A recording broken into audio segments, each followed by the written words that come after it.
We begin in Raleigh County, where U.S. Senator Joe Manchin is expressing serious misgivings about a plan to relocate a major postal operation, moving that processing center from Charleston to Pittsburgh, Pennsylvania.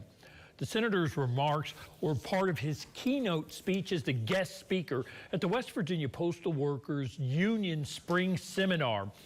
That seminar is currently taking place at the Country Inn and Suites on Harper Road in Beckley.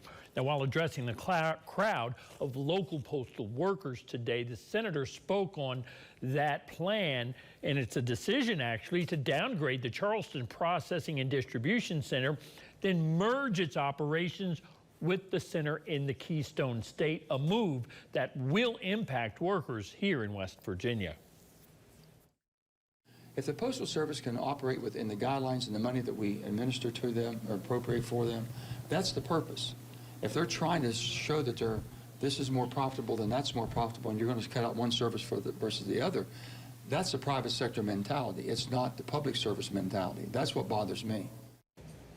And Senator Manchin tells WVVA that he has asked the United States Postal Service to provide an audit to show that such a move would be cost effective and still provide quality service to customers here in the Mountain State. He says he wants that audit to occur as soon as possible.